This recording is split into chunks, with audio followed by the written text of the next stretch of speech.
Bharat Australia दूसरी virtual सरबराह conference बाहमी दिलचस्पी के इलाकाई और बैन अवी मसाइल पर हुआ तबादला ख्याल।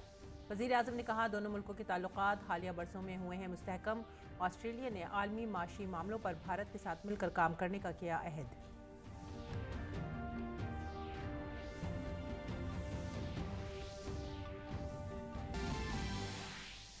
भारत ऑस्ट्रेलिया दो तरफा ताल्लुकात ने हासिल किया तारीखी संग मील। ऑस्ट्रेलिया ने हिंदुस्तान को 29 नवादरात किए वापस। नवादरात की हैं 6 इक़साम, मुख्तलिफ किस्म के मुजस्मे और पेंटिंग्स भी हैं शामिल।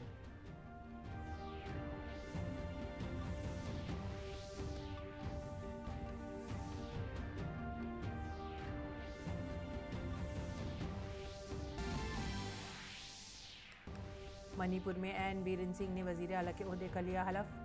वज़ीर आला के साथ 5 वज़रा ने भी लिया हल्फ बर्दारी की तकरीब में बीजेपी सदर जेपी नड्डा समेत पार्टी के कई वज़राए आला ने की शिरकत।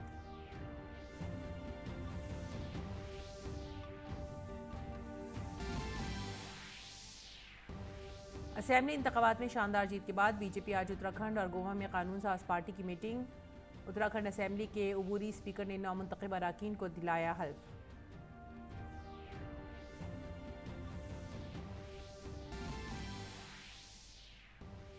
म्यांमार की तरफ बढ़ रहा है समुद्री तूफान आसनी। महकमा मौसमियात ने मूसलाधार बारिश की पेशनगोई की। जज़ायर अंडमान और निकोबार में तेज़ हवाओं का अलर्ट। जहां तूफान से निपटने के लिए NDRF की टीमें तैयार। तीनों फौजों के साथ कोस्ट गार्ड भी अलर्ट पर।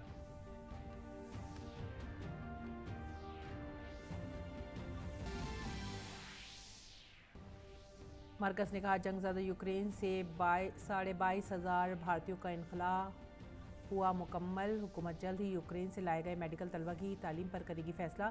सरकार की कोशिशों पर सुप्रीम कोर्ट ने किया इजहार इत्मीनान।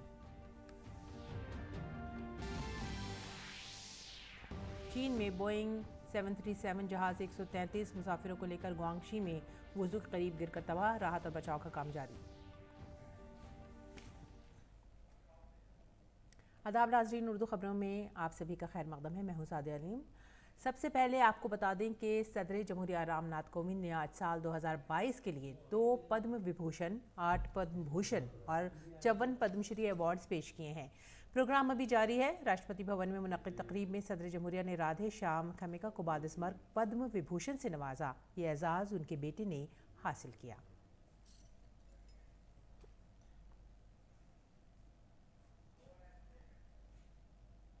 और सदर जमहूरिया ने मुल्क के पहले chief of defence staff general Bipin Rawat को बादिस्मर्ग पद्म विभूषण से नवाजा। ये अवार्ड जनरल रावत की दोनों बेटियों ने हासिल किया।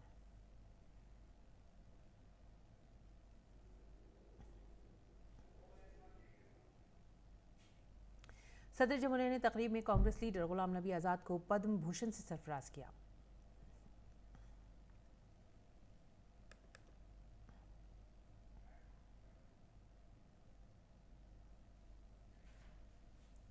आगे बढ़ेंगे अगली खबर की तरफ। वज़ीर आज़म नरेंद्र मोदी और ऑस्ट्रेलिया के वज़ीर आज़म स्कॉट मॉरिसन ने आज दूसरे भारत ऑस्ट्रेलिया ऑनलाइन सरबराह इजलास में शिरकत की।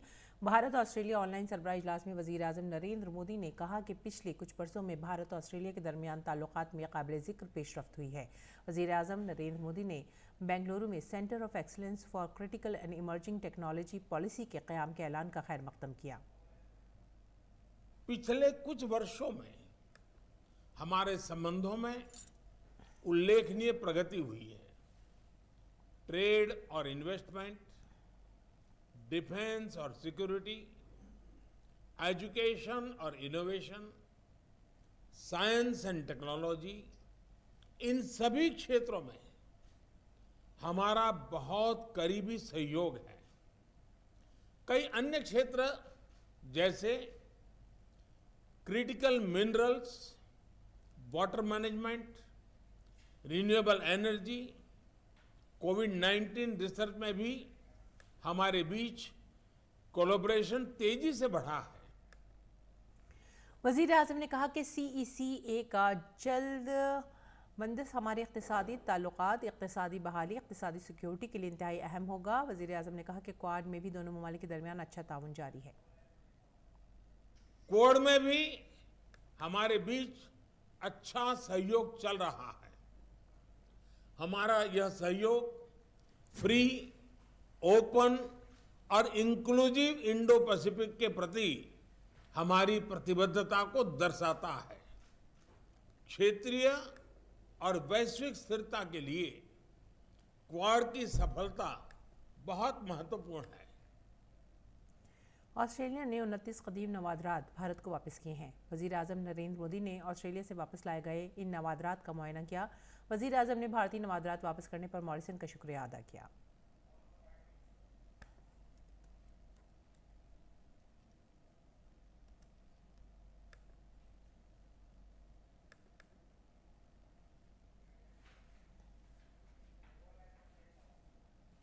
प्राचीन भारतीय कलाकृतियों को लौटाने की पहल के लिए मैं आपको विशेष रूप से धन्यवाद देना चाहता हूं।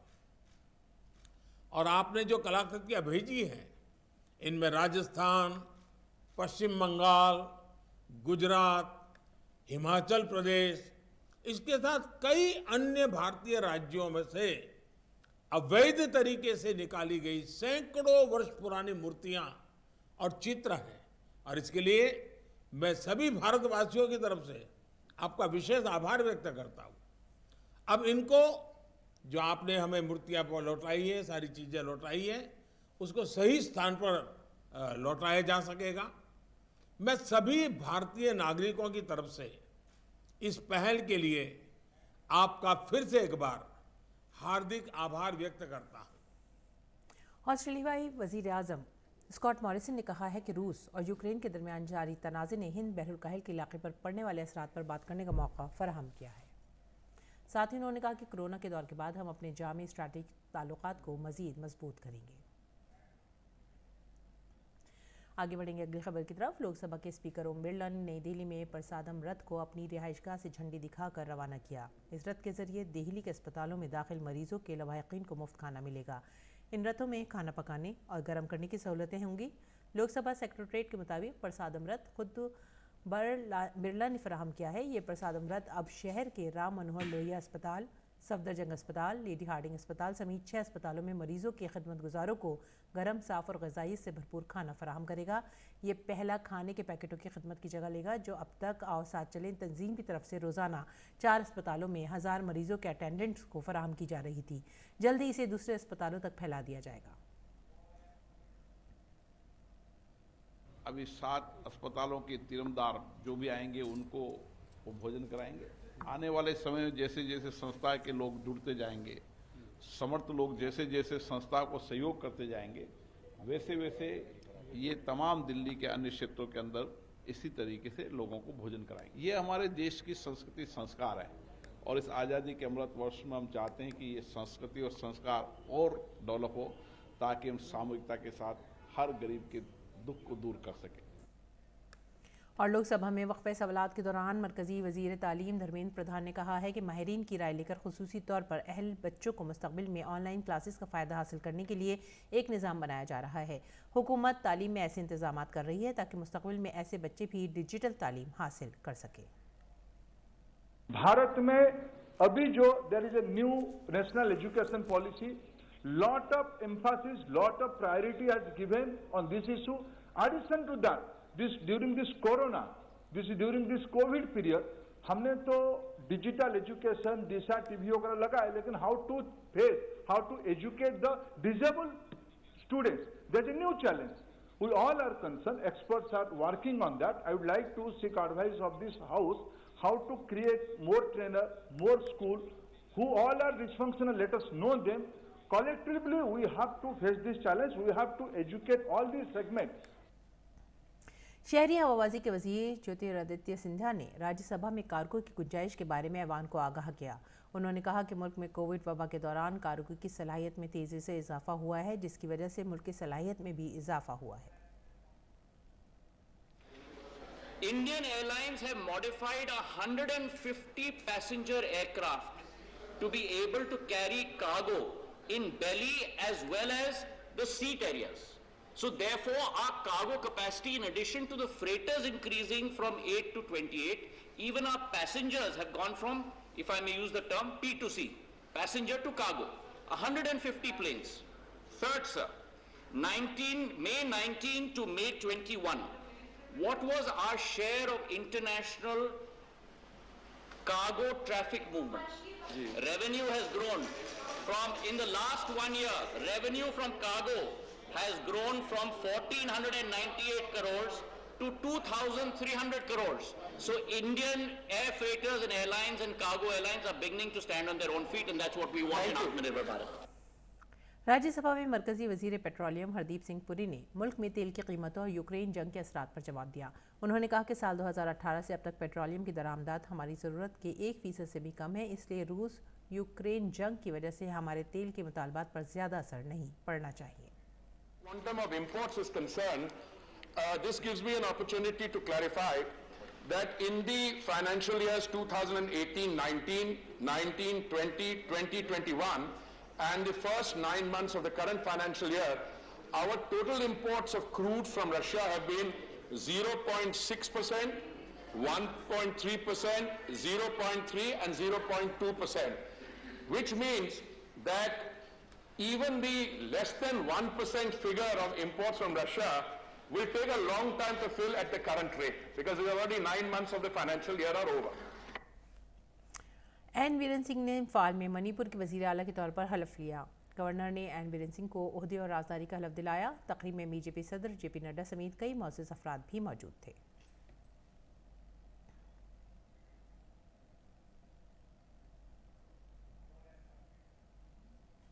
इसके अलावा 5 दीगर अफराद ने भी मणिपुर में हलफ बर्दारी की तकरीब में बतौर वज़ीर हलफ लिया।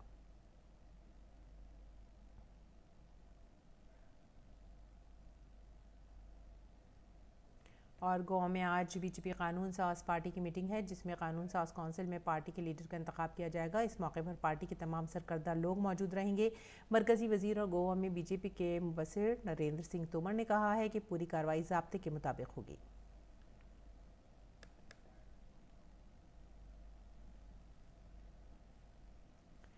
उत्तराखंड के governor lieutenant general Gurmeet Singh retired ने आज देहरादून के राजभवन में बीजेपी के सीनियर लीडर और साबिक रियासती सदर बंसीधर भगत को उत्तराखंड की असेंबली के प्रोटेम स्पीकर के तौर पर हलफ दिलाया।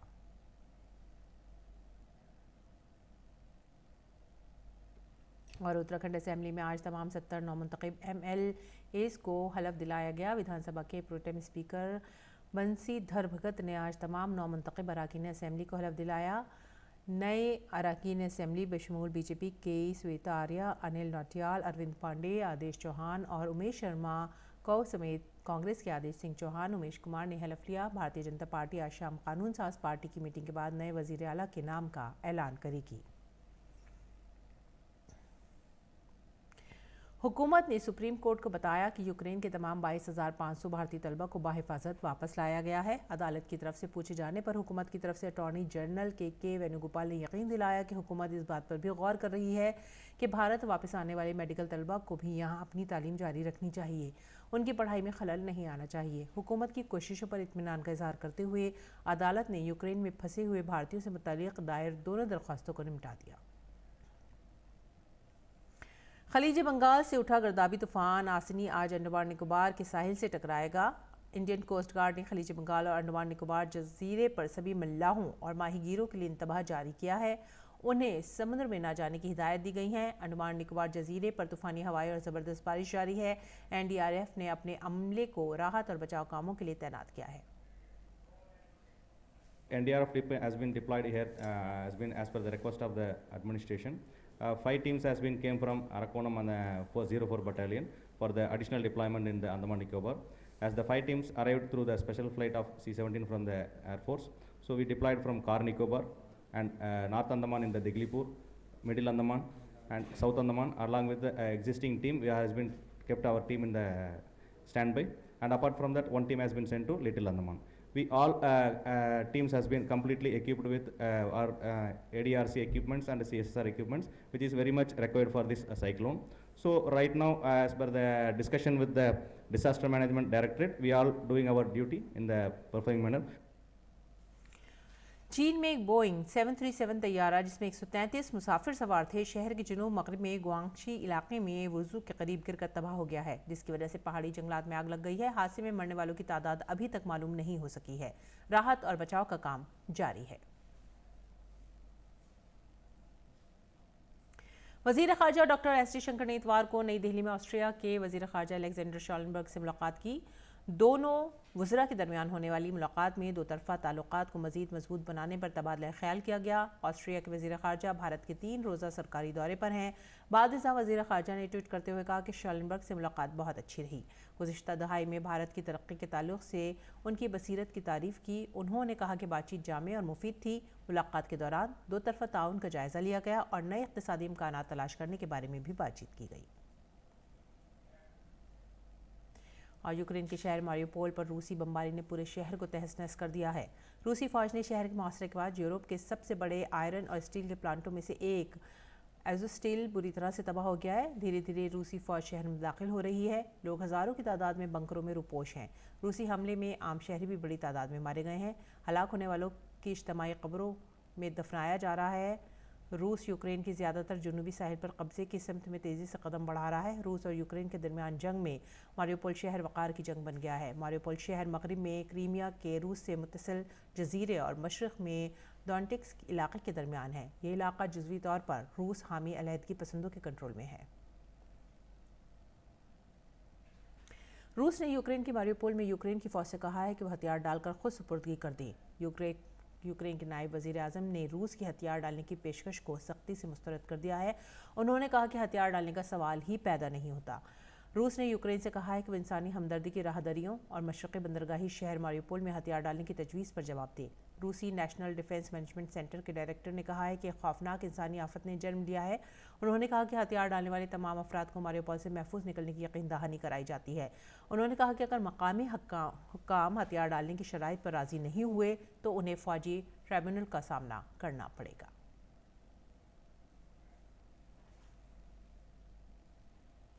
यूक्रेन की नायब वज़ीर आज़म ओलेहा स्टेफानिशिना ने कहा है कि रूस यूक्रेन में नस्लकशी की कार्रवाइयों का irtikab कर रहा है। उन्होंने रूसी सदर पुतिन को जंगी मुजरिम करार दिया। Putin and Kremlin are the war criminals. They commit the war crimes and they do the targeted attempts to attack Ukrainian population. And you see it by the wording on the denazification he's using. So it's not a question. It's simply the reality we all face in the 21st century. अगली खबर, पाकिस्तान के कौमी assembly के chairman Asad Qaiser ने 25 मार्च को ऐवान ज़ीरी का इजलास तलब किया है, जिसमें वज़ीर आज़म इमरान खान के खिलाफ अपोजिशन की तहरीक अदम एतमाद पर बहस की जाएगी। इस हवाले से इतवार को कौमी असम्बली सेक्रेटरीट ने नोटिफिकेशन जारी किया है। कौमी असम्बली के ऐवान ज़ीरी का इजलास मुश्तरका अपोजिशन की जानिब से आइन के आर्टिकल 54 के तहत वज़ीर आज़म के खिलाफ 8 मार्च को अदम एतमाद की तहरीक के नोटिस के बाद तलब किया गया है। कौमी असम्बली के जारी इजलास में कवायद और ज़वाबित के मुताबिक सेक्रेटरी ऐवान अदम एतमाद की तहरीक अरकान को भेजेंगे, जिसके बाद इसे ऐवान में रखा जा सकेगा। और अब बात कोरोना की सूरत हाल की। दुनिया में कोरोना इन्फेक्शन के मामलात की तादाद 47 करोड़ हो गई है। 47 करोड़ में से 40 करोड़ लोग कोरोना इन्फेक्शन से सेहतियाब भी हो चुके हैं। कोरोना की ये 22 दुनिया भर में 60,98,000 से ज़ायद अफराद जान की बाजी हार चुके हैं। अमेरिका में सबसे ज़्यादा 8 करोड़ 14 लाख कोरोना के मामले सामने आए हैं, जबकि 9,97,000 अफराद लुक़्मा अजल बन चुके हैं। यूरोप के लिए कोरोना बुहरान बदस्तूर एक मसला बना हुआ है। फ्रांस में कोरोना के 24 लाख, बरतानिया में 2 करोड़ और जर्मनी में 1 करोड़ 85 लाख मामले दर्ज किए गए हैं। रूस में 1 करोड़ 75 लाख अफराद कोरोना इन्फेक्शन का शिकार हो चुके हैं। और खाम तेल की कीमतें $111 फी बैरल की सतह पर हैं। बैनुल अक़वामी बाज़ार में सप्लाई की दिक्कतों के मद्देनज़र कीमतों में 3% का इजाफा दर्ज किया गया। रिपोर्ट्स के मुताबिक अप्रैल में रूस से 3 मिलियन बैरल तेल की सप्लाई बाजार से हट सकती है, जिसकी वजह से तेल की कीमतों में इजाफा देखा गया। गुज़िश्ता हफ्ते तेल की कीमतों में 20% की कमी आई थी और ये $100 फी बैरल की सतह के नीचे पहुँच गई थी। इंटरनेशनल एजेंसी ने तमाम ममालिक से तवानाई की खपत कम करने की अपील की है। और बात करते हैं दुबई एक्सपो की। दुबई एक्सपो मीडिया और इंटरटेनमेंट फोर्टनाइट के जुज़ू के तौर पर इत्तलात व नशरियात के सेक्रेटरी अपूर्व चंद्र ने दुबई में भारत और मुत्तहदा अरब इमारात की मीडिया इंडस्ट्री के दरमियान ताउन को आगे बढ़ाने के लिए मुतादिद मीटिंगों में शिरकत की। इनका पहला दौरा दुबई के MBC स्टूडियोज़ का था। MBC ग्रुप खत्ते में 1 से ज़्यादा TV और रेडियो चैनल्स के साथ एक सरकर्दा मीडिया ग्रुप है। MBC is the largest Middle East broadcaster. It operates in 15 countries in the Middle East. they are producing content in Arabic, and they are running 16 channels. And interesting thing is that one of the channels which they are running is called MBC Bollywood. So there they are dubbing the Bollywood content, our serials from India, as well as movies into Arabic and broadcasting them, and it is a very successful channel. And they are looking for more collaboration for content with India, so that our Indian stories can be made with Arabic actors in the Middle East. इत्तलात और नशरियात के secretary अपूर्व चंद्रा ने Dubai में Dubai expo में AR Rahman के फिरदौस studio का भी दौरा किया। दुबई एक्सपो में सेक्रेटरी अपूर्व चंद्रा ने इवेंट मैनेजमेंट पर गोल मेज कॉन्फ्रेंस में भी हिस्सा लिया। तवज्जो इस बात पर मरकूज थी कि भारत और मुत्तहदा अरब इमारात में टीम और कंपनियों के दरमियान किस तरह बेहतर रवाबित को फरोग दिया जाए। इवेंट मैनेजमेंट से जुड़े लोगों ने इत्तलात और नशरियात के सेक्रेटरी के साथ मीटिंग को सराहा। इंडियन पवेलियन दुबई एक्सपो 2020 में शायकीन के लिए सबसे ज़्यादा मकबूल जगहों में से एक है। लंबी कतारों में इंतज़ार करने वाले लोगों ने अपना तजर्बा भी मुश्तरक किया। बहुत अच्छा है अपना जो हिस्ट्री है, अभी जो क्या चल रहा है, अभी आगे क्या होने वाला है, इनोवेशंस के बारे में, और पास में हम कैसा चंद्रयान पे गए और मंगल पे गए, वो सारे चीज़ का बारे में भी है। और सबसे ज़्यादा बहुत अच्छा लगा ये बात कि अपना कल्चर बहुत है उसमें, योगा का बारे में और ये सब चीज़ के बारे में बहुत अच्छा दिखाया गया है। सोच के आए थे कि मेनली अपना इंडिया का तो हमें देखना ही देखना है, बाकी पवेलियंस भी देखे, बट हमारे इंडिया का बेस्ट है। बहुत अच्छा लगा, हम इंडिया से हैं इसलिए बहुत अच्छा लगा हमें देखने में, बहुत बढ़िया। और हमारा इसरो का और जो भी स्टार्टअप का, इंडिया का स्टार्टअप का बहुत बेहतरीन तरीके से दिखाया गया है और देख के बहुत अच्छा लगा हमें यूए में। भारत की संस्कृति, सभ्यता और काफ़ी सारी चीज़ें जो देखने को मिली, जो लोगों को नहीं समझ में आता है वो भी देखने को, इतने सारे आर्किटेक्चर हमारे यहाँ के पुराने जो हैं वो सब देखकर बहुत अच्छा लगा हमको। और हमने उसको काफ़ी कुछ अपने कैमरे में भी लिया कि हम लोगों को दिखाएंगे कि ये कैसा है। और दुबई में ये जो एक्सपो में हमारे इंडिया का पवेलियन है ये कितना अच्छा है। और अब बात करेंगे खेलों की। राफेल नदाल को 2022 में पहली बार हार का सामना करना पड़ा है। अमेरिका के टेलर फेटिस ने इंडियन वेल्स के फाइनल में राफेल नदाल को शिकस्त देकर खिताब अपने नाम किया है। फेटिस ने दुनिया के चौथे नंबर के खिलाड़ी और 21 ग्रैंड स्लैम जीत चुके राफेल नदाल को 6-3, 7-6 से शिकस्त दी। इसके साथ ही नदाल की फतेह की मुहिम खत्म हो गई है। 2022 में मुसलसल 20 मैच जीतने के बाद नदाल पहली बार कोई मैच हारे हैं। वहीं साल 2001 में आंद्रे अगासी के बाद से पहली बार किसी अमेरिकी खिलाड़ी ने इंडियन वेल्स का खिताब अपने नाम करने में कामयाबी हासिल की है।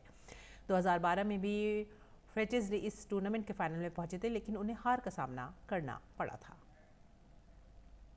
और all England open badminton championship के मर्दों के सिंगल्स फाइनल में भारत के स्टार शटलर लक्ष्य सेन को हार का सामना करना पड़ा है। उन्हें आलमी नंबर 1 और ओलंपिक चैंपियन डेनमार्क के विक्टर एक्सेल्सन ने लगातार गेम्स में 21-10, 21-15 से शिकस्त दी। विक्टर ने खेल के आगाज से ही अपने मद्दे मुकाबले पर सबकत जारी रखी।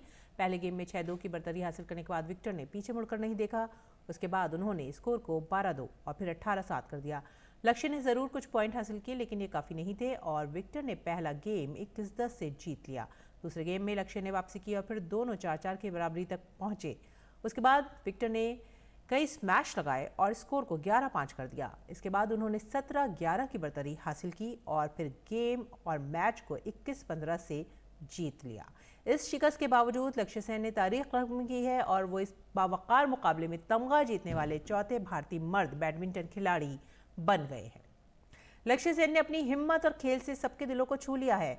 उनकी हिम्मत और सब्र की तारीफ करते हुए वजीर आजम नरेंद्र मोदी ने ट्वीट किया और लिखा, लक्ष्य सेन, मुल्क को आप पर फख्र है। आपने बहुत सब्र और इस्तकामत का मुजाहरा किया और एक ज़बरदस्त चैलेंज का मुकाबला किया। आपके मुस्तकबिल की कोशिशों के लिए नेक ख्वाहिशात। मुझे यकीन है कि आप कामयाबी की नई बुलंदियों को छूते रहेंगे। वहीं मरकजी वजीर खेल अनुराग सिंह ठाकुर ने भी ट्वीट करके लक्ष्य सेन की हौसला अफजाई की। उन्होंने ट्वीट करते हुए लिखा, मुल्क को आप पर फख्र है। लक्ष्य सेन, सफ़र लंबा है, आप इसी ताकत के साथ आगे बढ़ते रहें।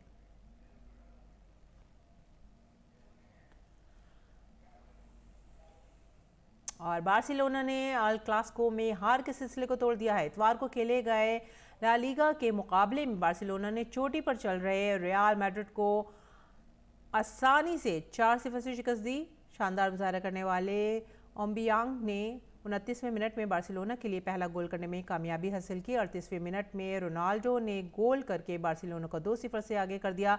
दूसरे हाफ की शुरुआत में टॉरिस ने बार्सिलोना का तीसरा गोल किया। 51वें मिनट में ओम्बियांग ने अपना दूसरा और टीम का चौथा गोल करके बार्सिलोना की 4-0 से जीत तय कर दी। इसी के साथ ही बार्सिलोना ने अल क्लासिको में अपने हार के सिलसिले को तोड़ दिया है। गुज़िश्ता 4 अल क्लासिको में रियल मैड्रिड ने जीत हासिल करने में कामयाबी हासिल की थी। वहीं इस जीत के साथ ही बार्सिलोना फेरिस में तीसरे मकाम पर पहुंच गई है, जबकि हार के बावजूद मैड्रिड चोटी पर मजबूती के साथ बनी हुई है। और नाज़रीन, अब वक्त हो रहा है आपसे रुखसत होने का, लेकिन इससे पहले आइए मुंबई चलते हैं, जहां पर धीरू भाई अंबानी स्क्वायर और से लुत्फ उठाएंगे फाउंटेन ऑफ जॉय का। हमें दीजिए इजाज़त। आदाब।